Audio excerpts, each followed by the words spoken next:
Hey there my friends, my name is Kevin Augusta and I want to thank you for checking out this video. I want to also thank you for listening and for watching this chapter of the day from the scriptures. Now I pray that this message is going to be a blessing to you, to your family as well, and that you feel encouraged. But also reach out to me on Facebook. I'm going to put my links in the description below so that we can connect and also help and encourage one another. So I pray that today's message is a blessing to you. And I look forward to connecting with you even more, and may God continue to bless you. Bye for now. Acts 25. Now 3 days after Festus had arrived in the province, he went up to Jerusalem from Caesarea. And the chief priests and the principal men of the Jews laid out their case against Paul. And they urged him, asking as a favor against Paul that he summon him to Jerusalem, because they were planning an ambush to kill him on the way. Festus replied that Paul was being kept at Caesarea, and that he himself intended to go there shortly. So, said he, let the men of authority among you go down with me, and if there is anything wrong about the man, let them bring charges against him. After he stayed among them not more than 8 or 10 days, he went down to Caesarea. And the next day he took his seat on the tribunal and ordered Paul to be brought. When he had arrived, the Jews who had come down from Jerusalem stood around him, bringing many and serious charges against him that they could not prove. Paul argued in his defense, Neither against the law of the Jews, nor against the temple, nor against Caesar have I committed any offense. But Festus, wishing to do the Jews a favor, said to Paul, Do you wish to go up to Jerusalem and there be tried on these charges before me? But Paul said, I am standing before Caesar's tribunal, where I ought to be tried.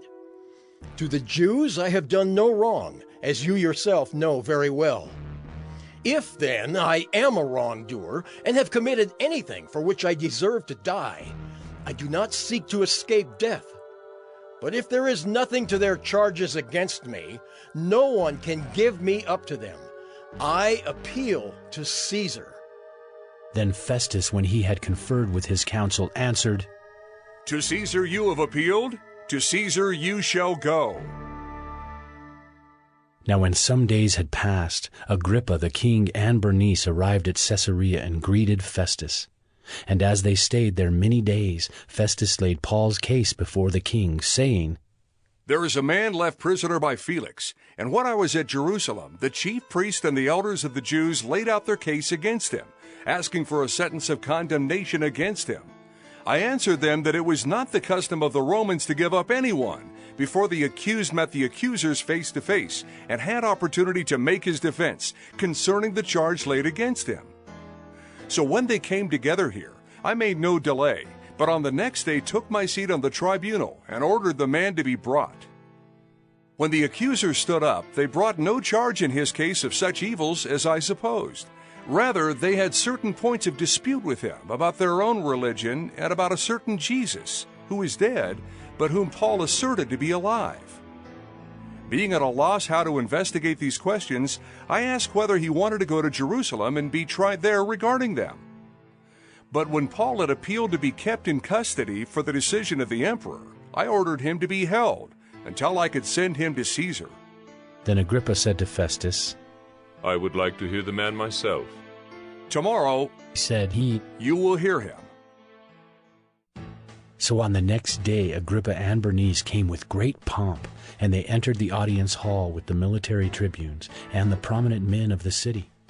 Then at the command of Festus, Paul was brought in, and Festus said, King Agrippa, and all who are present with us, you see this man, about whom the whole Jewish people petitioned me, both in Jerusalem and here, shouting that he ought not to live any longer. But I found that he had done nothing deserving death, and as he himself appealed to the emperor, I decided to go ahead and send him. But I have nothing definite to write to my lord about him. Therefore, I have brought him before you all, and especially before you, King Agrippa, so that after we have examined him, I may have something to write. For it seems to me unreasonable in sending a prisoner not to indicate the charges against him.